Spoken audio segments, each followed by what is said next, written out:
أعوذ بالله من الشيطان الرجيم بسم الله الرحمن الرحيم الحمد لله رب العالمين والصلاة والسلام على رسولنا محمد وعلى آله وأصحابه وأتباعه وسلم. Assalamu alaikum wa rahmatullah.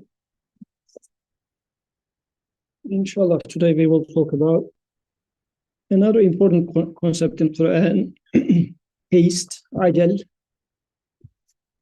And let's see what Quran has to say us in this matter. So, as I was just searching for the word itself, it appears in many places. I just picked some of them. This as just as an opening verse says, خُلِقَ الْإِنسَانُ مِنْ عَجَلٍ سَأُرِيكُمْ آيَاتِي فَلَا تَسْتَعْجِلُونِي. Man is made of haste. Human is made of haste. I shall show you my signs, but ask me not to hasten.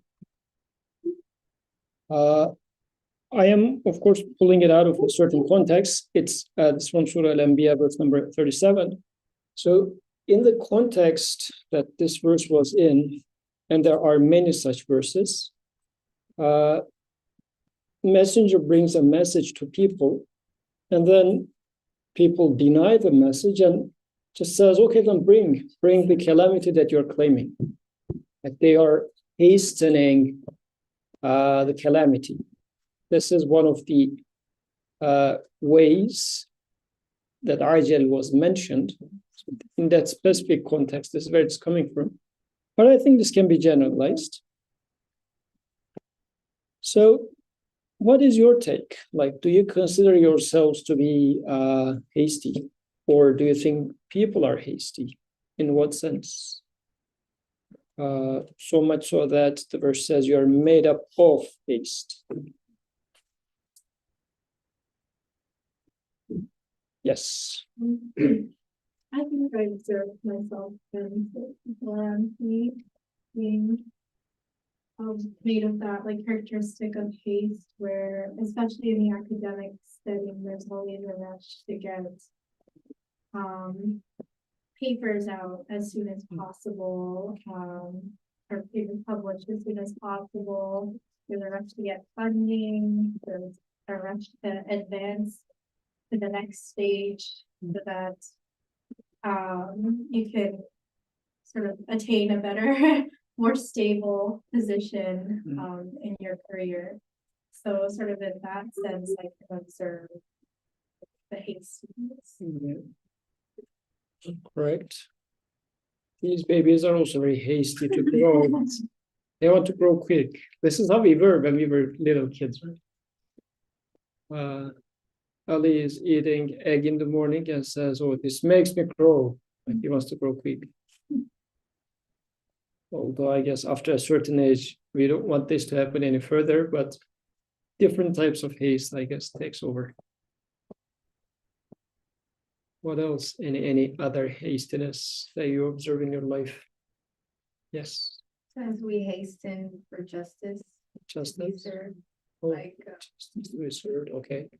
If someone is wrong, or someone believes that they're wrong, they like, even in myself, for example, I observe that I want like revenge to happen quickly. Have the scale of the world, for example, like everybody is, kind of our hearts are broken over what is happening in Gaza and stuff, and we, so much and justice and all that stuff. When it happens, like all this time, and it's important for us to be patient. Yeah, we want justice to be served quickly. We want to get the results quickly, I guess. In this regard, we are maybe a little bit result-oriented. Not the procedure itself, but results. Show me the results quickly. I want to get the paper published. Well, it happens through a process, and actually the process is the thing that educates the student. But no, I would like to see the numbers. Yeah, this is another thing that's fast. What else is fast nowadays? Oh, Okay, go ahead, whatever you have. I was thinking more behavior, like the quickness to judge or the quickness to shift based on like quick information. Mm. I mean, especially in the days that's been getting faster, like the rate at which you want to judge somebody, but also you want to formulate something and say like, my voice matters the most. Like I'm gonna go like this, and everybody should follow this. Mm. So that's also a very Yeah, we are being hasty to judge, especially with social media. As we start hearing a few comments, a few nice videos about a certain thing, and then we start having an opinion about it, and we even start making comments about it and say, oh, this is how it should have happened, how dare you do this and that. So we are being hasty in this regard. I do see my students in the classroom, they're too hasty to just get things done without trying to, like, learning takes time.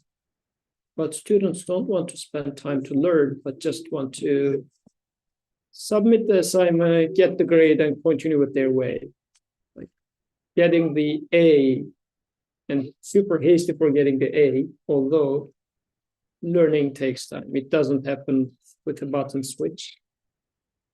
We are hasty in this regard. So human is very hasty. What is the common denominator in all these hastiness?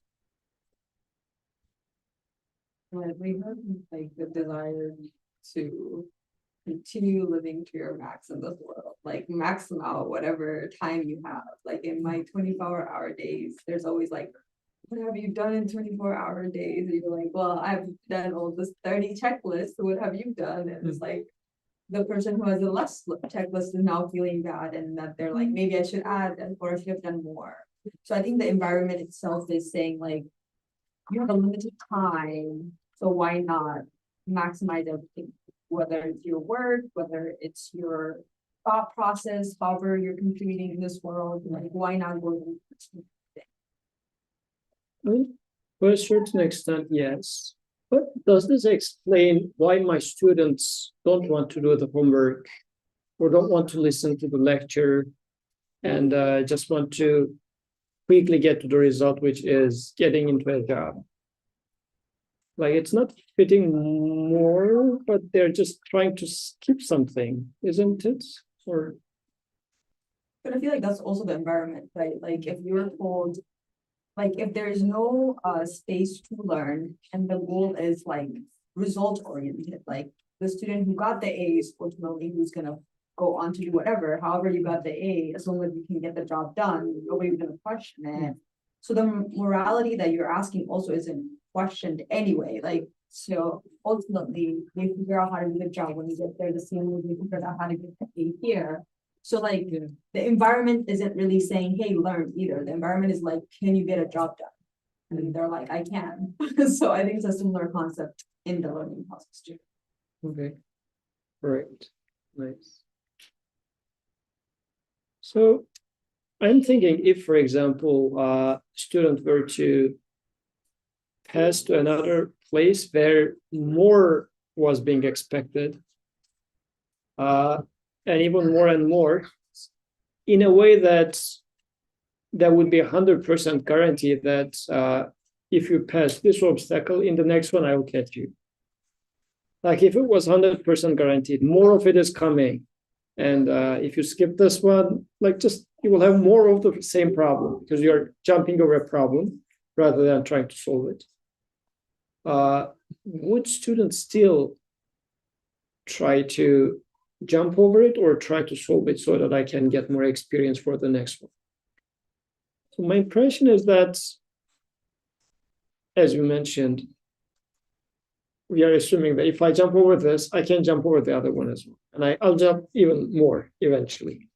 But there is some sort of a instant gratification that I am seeking in here. Like Argel, the problem with Argel is, this hastiness is, I am seeking an instant gratification. Student wants to get, like, the assignment that I give them takes 10 hours.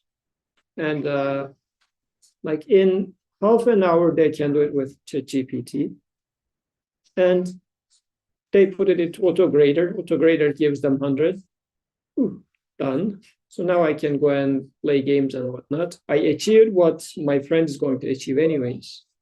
So instantly I got the joy. What would have happened otherwise? 10 hours later, I would achieve some sort of a satisfaction and knowledge, but it's too much effort. I am putting 10 hours of labor. I will become secure after 10 hours because now I would say, I know what's going on. But it is too much effort. Outcome seems to be coming later. And student is just cannot resist, if you like, the invitation of this instant joy. I want to get done with it, clear my mind, and then go to the party or something so that I'm not going to go through the pain. Does this make sense or does this resonate? Going with instant gratification rather than studying through it or putting the effort, which is going to take time. In this verse, again, it says, سَأُرِيكُمْ آيَاتِي فَلَا تَسْتَعْجِلُونِي. I am going to show you my signs. Don't hasten me. The Creator is saying this. But we are also trying to hasten the Creator. As Sister Aisha was mentioning, when it comes to service of justice, then because it's not only for Gaza, it's people, pious people, nice people are living a poor life. Those who steal are living a super luxury life. Like just look at the statistics of like 0.3% of the population is having more than half of the wealth of the entire world. So you say, these guys are living a comfortable life, and the rest of the people are living such a miserable life. There's justice. We would like to see that. So what are the signs here? The Creator is saying that I am going through this to tell you a message. Just hold on. It takes time for you to learn, but you're hastening too much. So even when it comes to seeking justice, I am looking for immediately seeing the guy getting crushed, rather than me learning something during the process. So showing the signs takes time. What is the evidence for that? A baby is born after 9 months. A tree is growing after many years and starting to produce fruit. Like this is how the Creator is showing his signs to us, stage by stage. And he never jumps stages. It's not like you see seed today and tomorrow it's a full-blown tree. Always the creation is, if you like, layer by layer, stage by stage. He is showing everything in between, because the message is going to come as such, because the audience learns as such. Yet there's this feeling of hastiness. I would like to jump. This is why such verses are saying that slow down. Because you cannot keep up with this pace. You cannot learn with this pace. You're not meant to. So then comes, again, this is from Surah Al-Insan, a different chapter.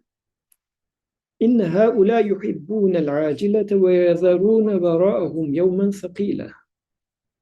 As to these, they love the hastily obtainable, يُحِبُّونَ الْعَاجِلَةَ, and put away behind them a day that's burdensome.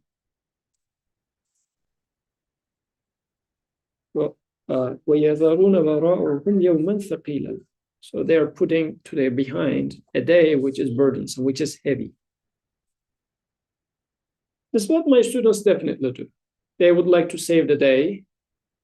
First assignment, second assignment, written assignment, programming assignment. They just want to say, okay, let's get done with this. We'll talk about it. We will think about it when the exam time comes. In the exam, they do the same. They say, when we get to the job, we will figure it out. Don't worry about it. Let's save the day. I mean, we keep pushing the burdensome thing to the future. I would like to have this instant satisfaction, instant, easy and like hacking way of solving a problem. I'm not really solving the problem. I'm just making I don't know if it's even proper to call it a fix, but what do they say? DIY style fixing, not really solving the problem. Workaround. Yeah, finding a workaround rather than trying to solve the problem. إن هؤلاء يحبون العاجلة ويذرون وراءهم يوما ثقيلا.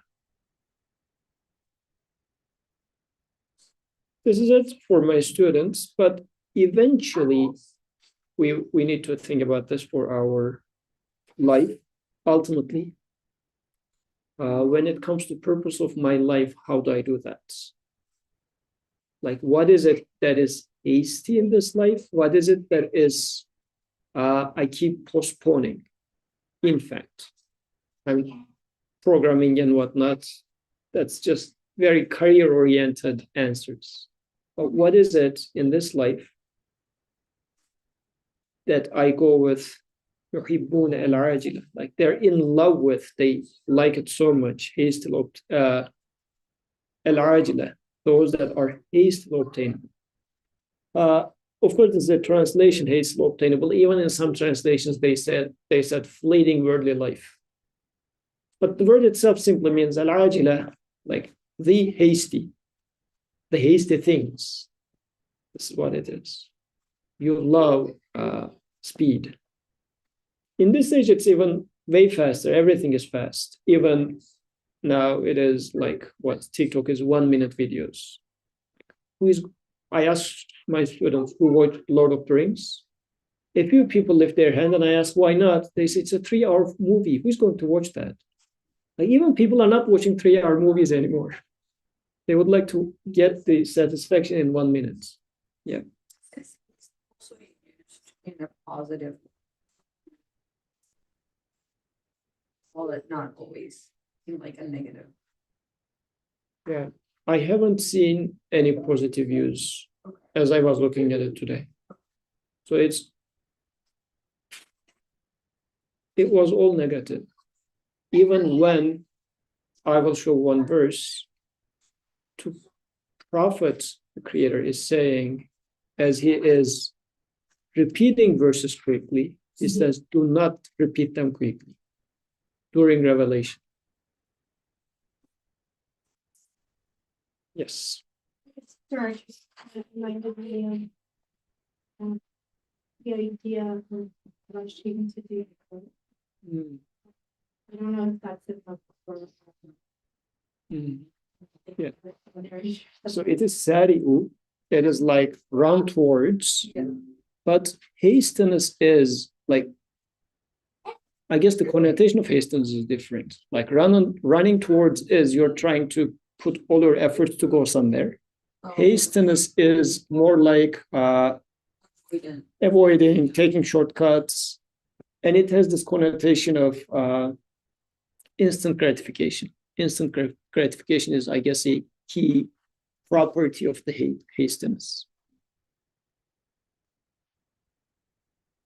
And also, just by even look at this verse, وَيَذَرُونَ وَرَاءَهُمْ يَوْمًا ثَقِيلًا. So there's some sort of a burden or hardship. And in learning, for example, there's a hardship. It's not as straightforward. There's a joy once you learn, because learning gives you satisfaction. Again, going with my students. But it requires effort. It requires patience.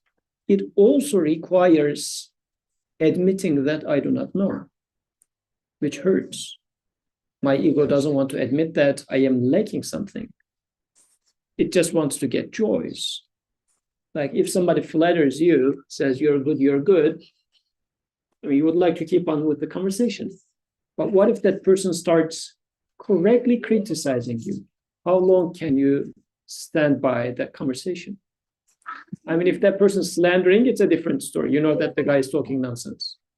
But if the person is rightfully criticizing you, how long can you keep up with this conversation, right? So This is from Surah Al-Isra, verses 18 towards 21. من كان يريد العاجلة, if anyone desires immediate benefits, عجلنا له فيها ما نشاء لمن نريد. We hasten to grant whatever benefits we will in the present life. This is again translator's edition. We will to whomsoever we please. عجلنا له فيها ما نشاء لمن نريد. Let me read again. If anyone desires immediate benefits, we hasten to grant whatever benefits we will in the present life to whomsoever we please. ثم جعلنا له جهنم يصلاها مذموما مدحورا. But thereafter we decree for him hell, wherein he shall burn, condemned and rejected. وَمَنْ أَرَادَ الْآخِرَةَ, and whoso desires the hereafter, وَسَعَى لَهَا سَعْيَهَا, and strives for it within the effort necessary, وَهُوَ مُؤْمِنٌ, while being a believer, فَأُولَئِكَ كَانَ سَعْيُهُمْ مَشْكُورًا. For such, their effort finds favor. Their efforts are accepted. كُلًّا نُمِدُّ هَؤُلَاءِ وَهَؤُلَاءِ min عَطَاءِ رَبِّكَ. Of the bounties of your Lord we bestow freely on all, these as well as those. The bounties of your Lord are not close to anyone. وَمَا كَانَ عَطَاءُ رَبِّكَ مَحْظُورًا. انظر كيف فضلنا بعضهم على بعض. See how we have exalted some above others in this world. وَلَلْآخِرَةُ أَكْبَرُ دَرَجَاتٍ وَأَكْبَرُ تَفْضِيلٍ. And the hereafter is greater in ranks and greater in degrees of excellence over others. So in this one, then, it's opening up a little further. Now comparing those who desire ajal, al-ajal, like the immediate benefits, وَمَنْ أَرَادَ الْآخِرَةَ, and those who desire the hereafter.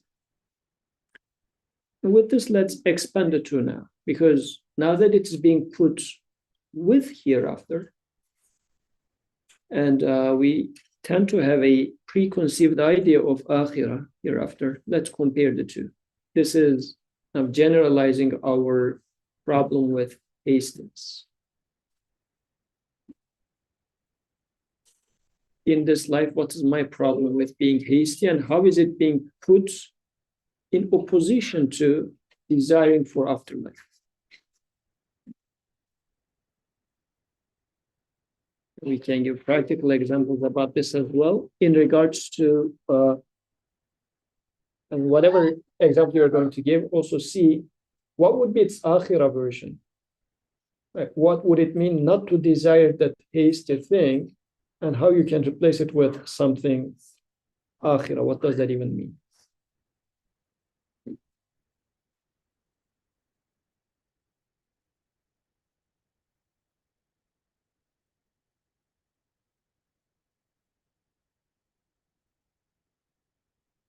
Any ideas? Any examples? You gave some hasty examples. What would be the correct version of those haste, if at all? Because it looks like hastiness puts us to fire.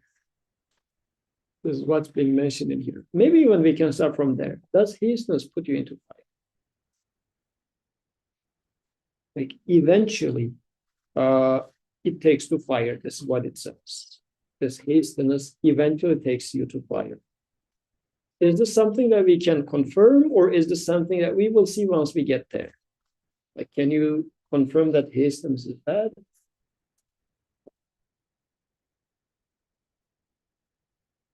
Yes.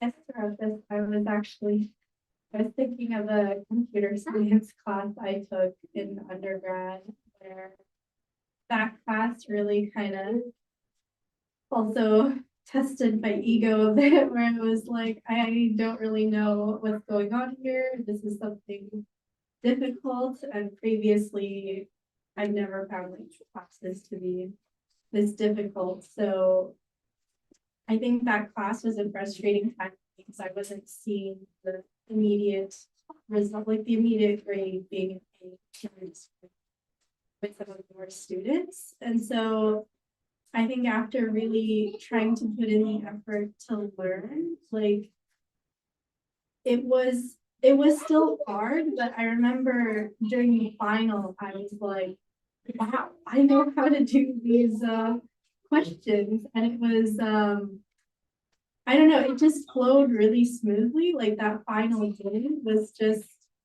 I could see everything that had come in the past, like before, like all this extra stuff I had to do that maybe I would do for another class. Seemed to really just build up to that moment, and that final moment became easy. So I guess maybe in a sense, like the year after for that exam, in a limited sense, because I didn't, I guess for the next stage of life, use all the coding stuff all that much, but like for that final exam, I think like it really seemed like I had learned something and it wasn't all just a waste.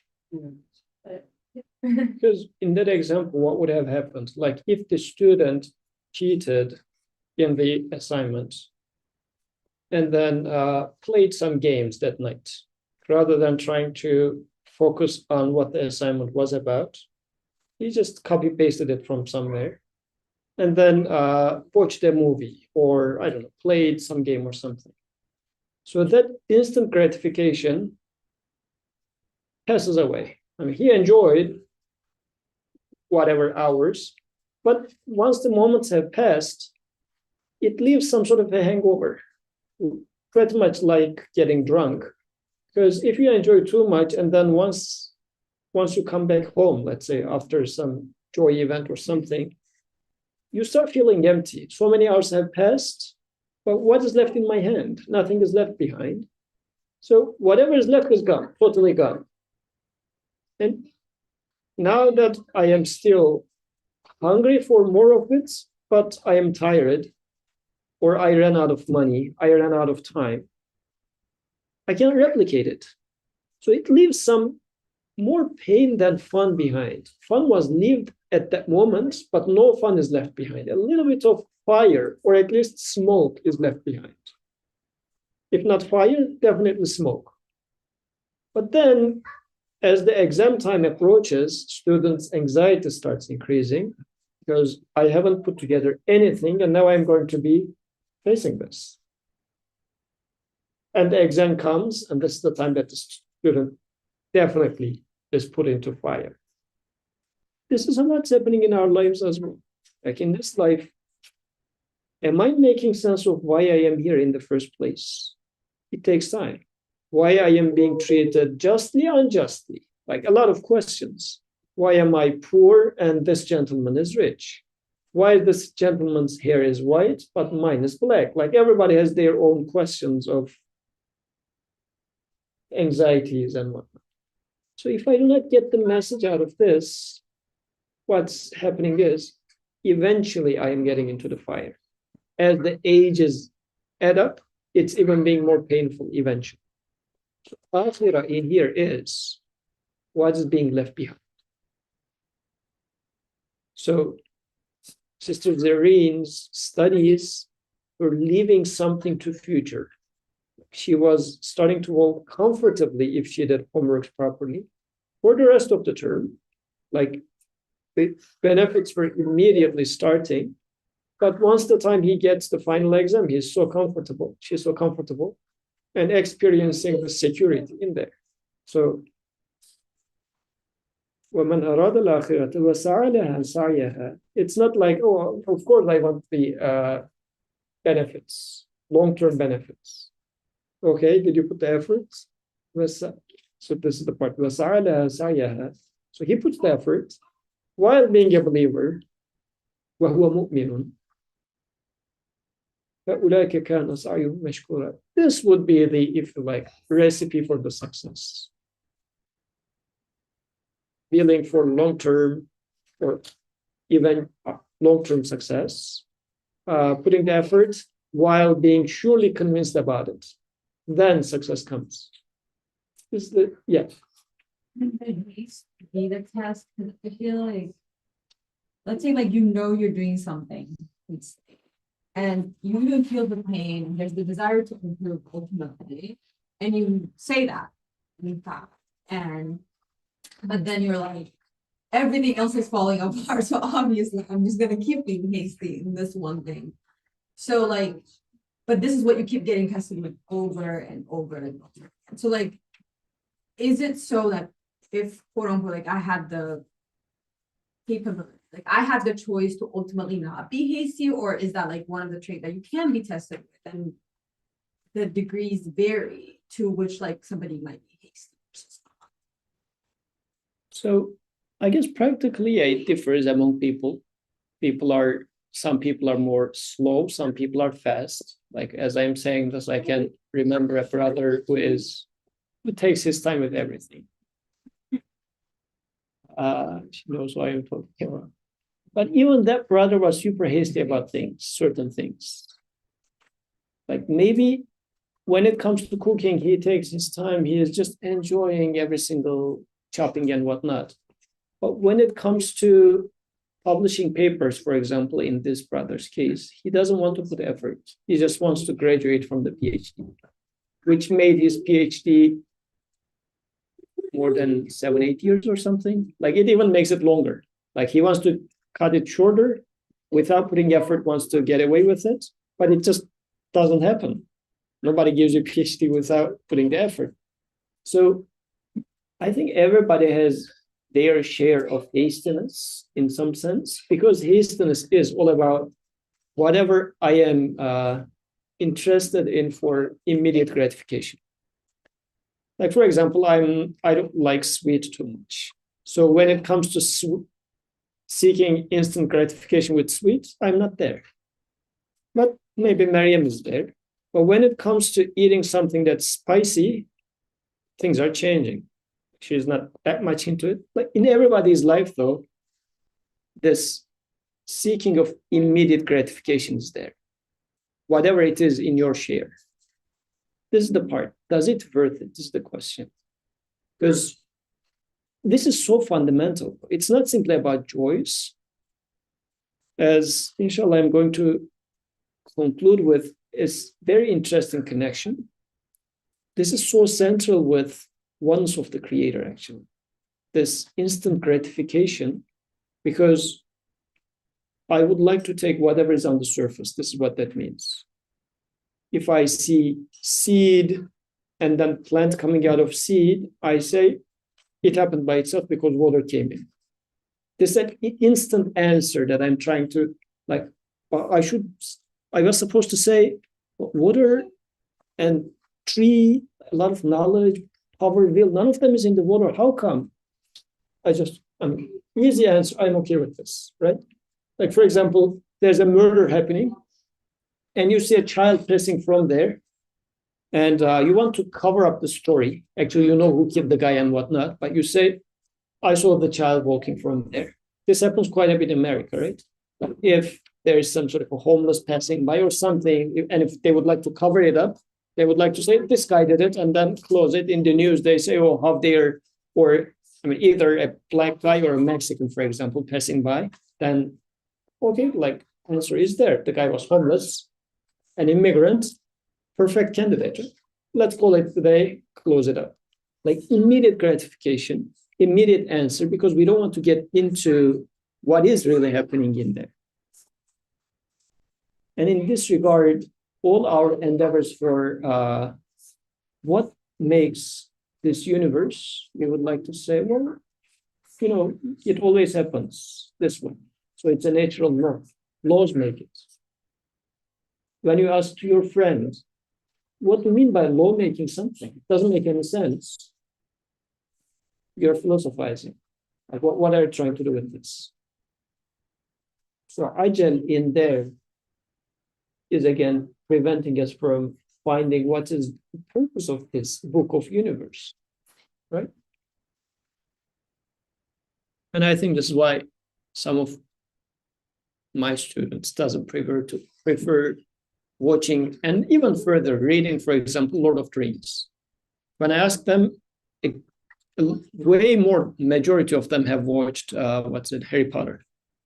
Like, it's a brainless movie or book that you can just enjoy what's happening in there and don't think too. It doesn't require you to think too much into it. But if you would like to get into the allegories of, let's say, the Lord of the Rings, then you need to put some effort to see there what each of them, especially reading the book, not the movie itself. You need to put some effort in there. So you would like to go with since it's just a matter of joy, why not go with this one? So let's pause here for 5-6 minutes, pray Maghrib, and then inshallah conclude with the rest. Maybe you can relate to this. We can go back also. Let me just put this up. So this is from Surah Al-Qiyamah. Similar to what was being mentioned in here. So inshallah we can discuss them together again. So this is from Surah Al-Qiyamah. We studied this surah maybe 1 or 2 years ago together in this class. So بَلِ الْإِنسَانُ عَلَى نَفْسِهِ بَصِيرًا. Oh, but man is a telling witness against himself. وَلَوْ أَلْقَى مَعَاذِيرًا. Although he might make up his excuses. لا تحرك به لسانك لتعجل به. This is the part that I was mentioning. Steer not your tongue here with to hasten it. إِنَّ عَلَيْنَا جَمْعَهُ وَقُرْآنَهُ. Indeed, upon us is the putting together thereof and the reading thereof. فَإِذَا قَرَأْنَهُ فَاتَّبِعْ قُرْآنَهُ. And when we read it, follow the reading. ثُمَّ إِنَّ عَلَيْنَا بَيَانَهُ. Then indeed upon us is the explanation thereof. Let me give the mentioned, within the narration, they mentioned the reason of this revelation. They say as the verses were coming down, this is a Meccan surah, this early revelation. As the revelation was coming, Prophet was reciting the verse that are being revealed to him so that he doesn't forget. So in narrations, they say this verse is now saying that, no, do not repeat it, do not hasten it. We will reveal them to you and we will put them together. We will explain them to you. So don't hasten.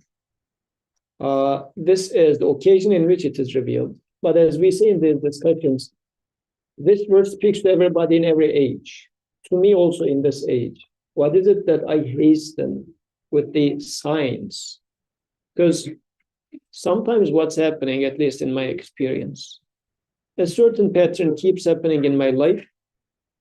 And I keep questioning, like, what does this mean? Why do I keep making the same mistake? Why the same type of annoying people get into my life and annoy me? Like this type of things, right? Or why is it always that I fail in this and that? Like same pattern, same mistakes keep repeating again and again. Why? As if the Creator is saying that, don't hasten. I will explain you what's going on with this. Don't try to just keep repeating the words themselves and try to get something out of it. Life is given to you so that this is going to be explained to you. As an example, as you're growing up, out of respect, you don't raise your voice towards your parents, but from within, a lot of maybe fights are happening. She says this, and I'm going to reply with that, and no, back and forth, and this happens, and that happens, and whatnot. Then the kids start growing.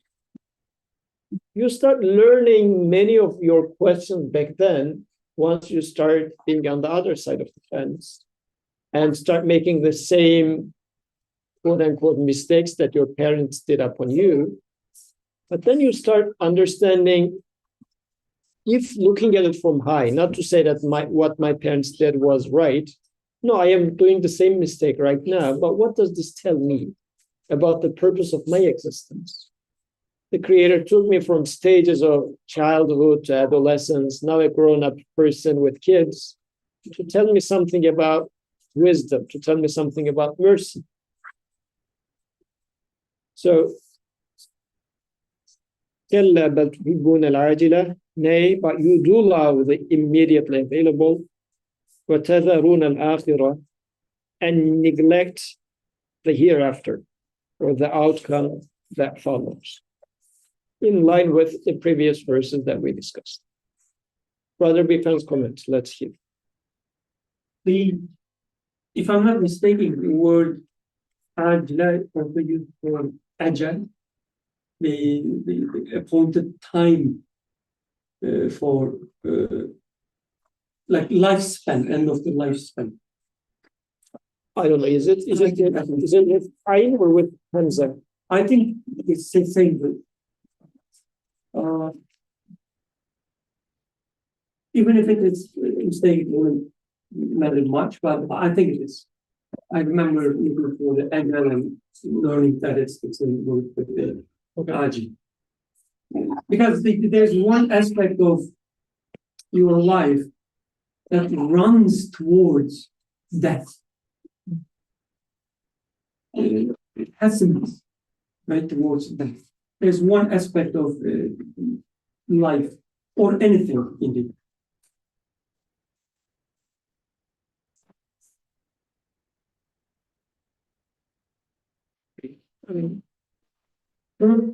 I checked it and it's like that. And Forget about that. So the comparison in the previous ayat, comparisons between what is immediately available, ajil and akhirah, and together with this part, it sounds like the distinction is between when you have something in front of you, what is immediately available about this thing, and what this thing tells something beyond itself, like the akhirah. And when we take it that way,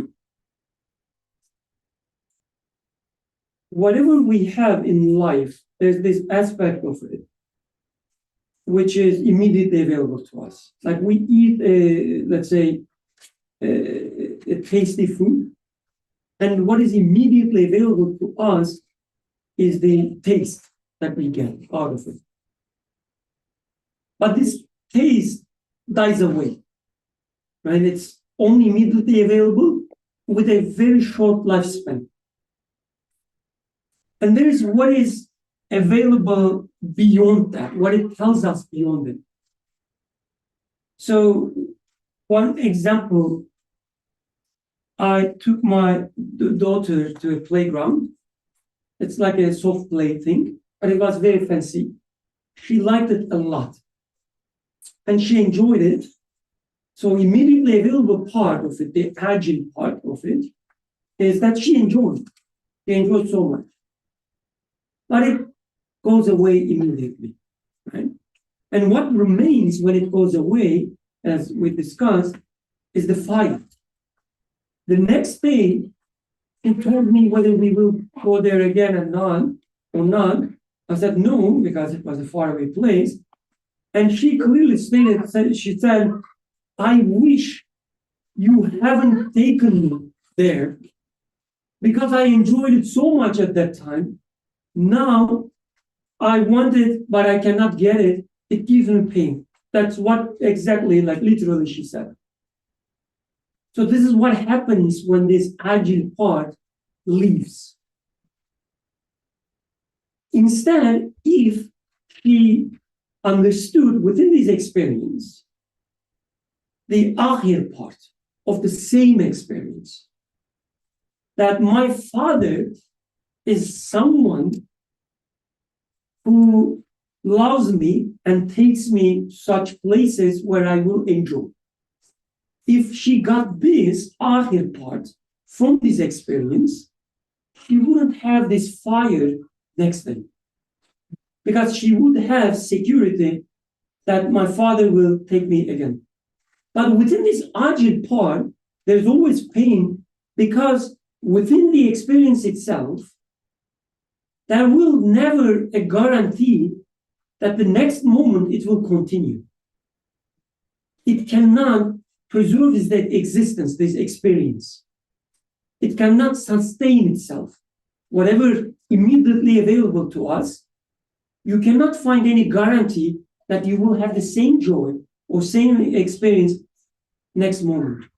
But what is available in Akhirah of the same experience? My father, like beyond this thing that you experience, right? What is the message? My father is the one who loves me. When you arrive at the Akhirah part, then there's a guarantee that the next moment will be joy as well. So when we take the ayahs within such a framework, then it starts making the more sense that everything in life has this aspect which is immediately available to us, and all of us desire that part, right? We say, oh no, I want this. And we don't even question what it means, what message it brings to us. When we do that, we necessarily taste the fire. Again, because the thing itself that we enjoy cannot guarantee its existence in next moment, cannot sustain itself.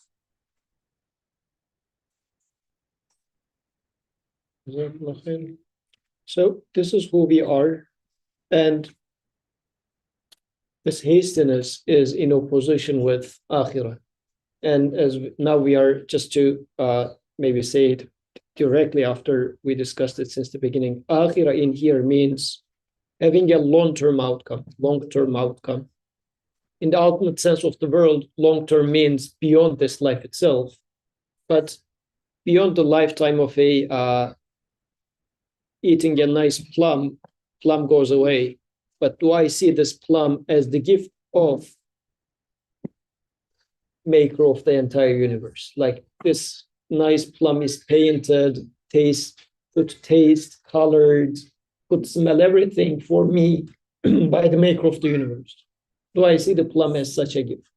If I do see it, even if I eat the plum today, that plum will stay with me for 20 years, 30 years of my life.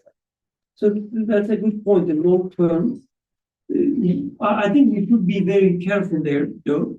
When we say long term, that we should take it seriously. What I mean is that whatever you take in this life, your homework, your professor, your books, your movies, doesn't matter. None of them can have any long-term existence. None of them. The things themselves, if you want to see the long-term outcome within the things themselves, like even when you take it, like if you take your example literally, of course, this is what you didn't mean, but if you take it literally and say that, the long-term outcome of the homework is learning about the subject. This doesn't have any long-term outcome because the subject itself or learning itself will die eventually. Who cares you die as an intellectual or a naive person, right? So within the things themselves, you will never, ever find any long-term outcome because everything dies away, immediately dies away.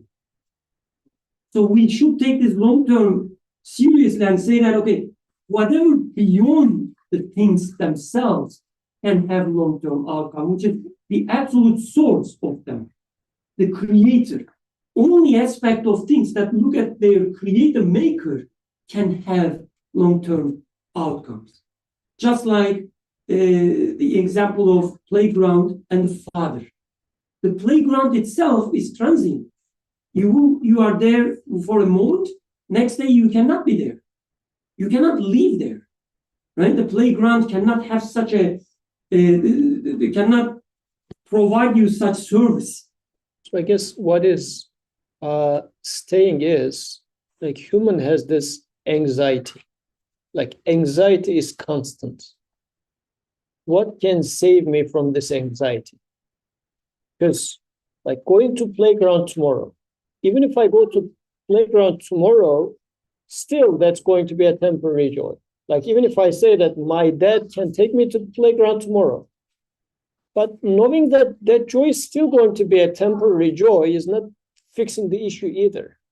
Like, the guarantee that I'm looking for is this Father that is always powerful, always merciful, loving, which removes the anxiety. The issue is with the anxiety that I have.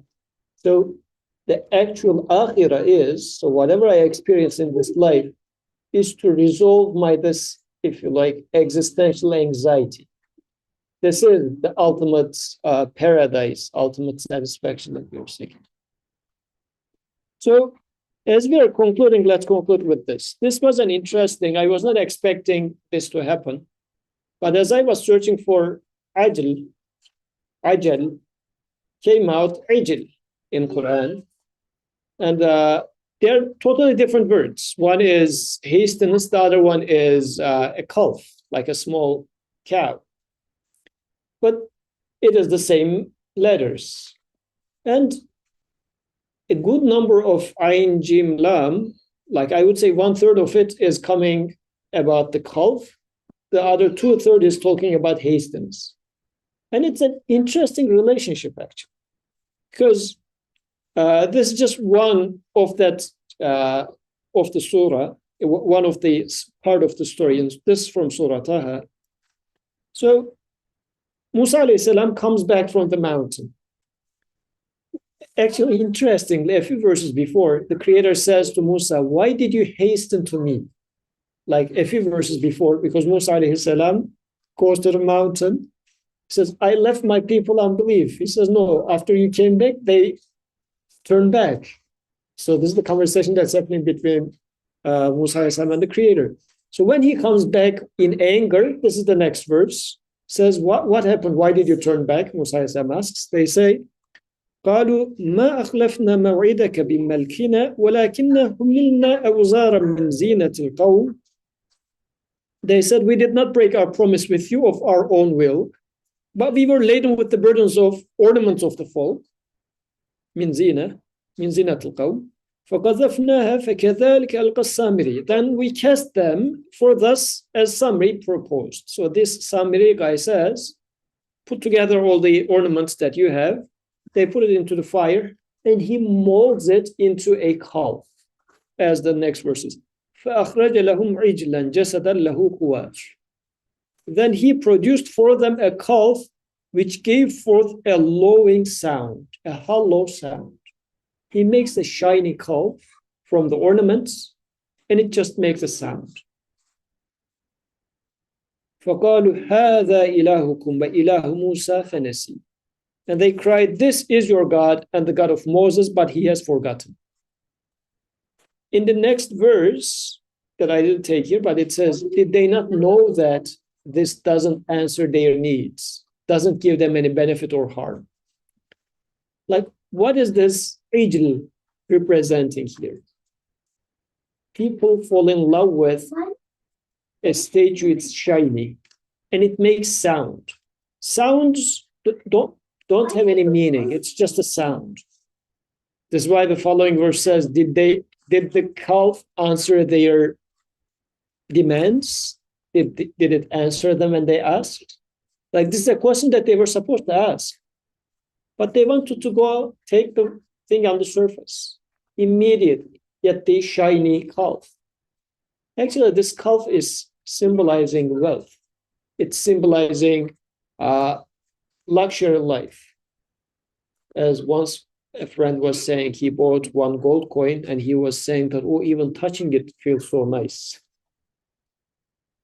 He said, then I can understand why people are going crazy about gold. It's my precious type of a thing. Like this, what's the value? What sort of a value does this shiny thing have? You would say. But no, the immediate reward that the immediate gratification that I take from there is embodied in this calm, in this region. So Ajal and Ijl in this regard is really so much related. Qur'an is just saying that the calf that the people of Israel worshipped back then, replacing the message of the messenger, this message of the messenger requires questioning, understanding, applying it to yourself, realizing your wrongness, correcting yourself, which hurts. But a calf, which just makes a noise, and then you get the immediate gratification of, like, we are doing the same nonsense thing together. In the academia today, what do we do on campus? we have calves which are put out there, which we do experiments in the lab. And we say, oh, I did put this chemical and the result came out. Therefore, this chemical is the healer. It makes a hollow sound. It says, oh, this chemical healed me, so it is the healer.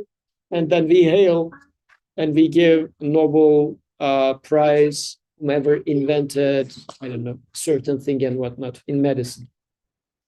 So interestingly, in our lives, then we need to see what are the cause, stages of cause, and how our hastiness is actually becoming the self itself in our life, in various different shapes and forms.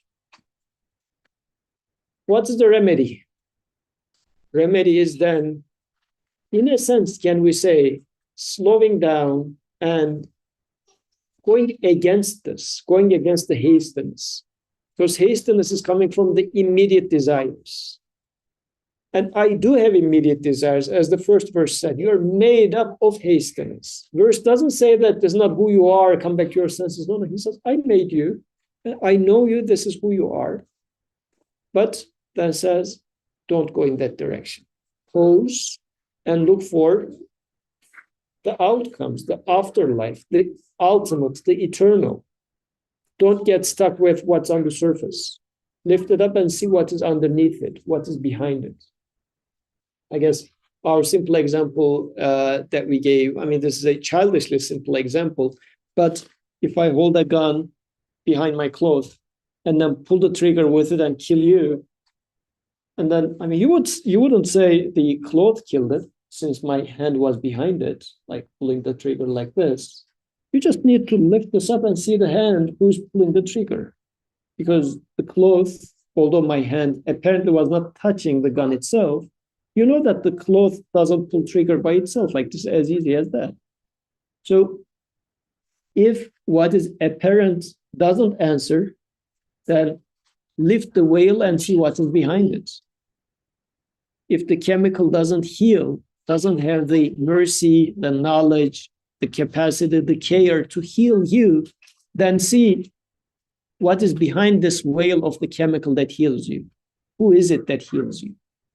So akhirah is, rather than going with ajila, getting, oh, it is the chemical, so be it. No, lift the veil and see what's underneath. So go to akhirah. Look at the akhirah aspect of it. Let's conclude with that. سبحانك لا علم لنا إلا ما علمتنا إنك أنت العليم الحكيم وآخر دعواهم أن الحمد لله رب العالمين الفاتحة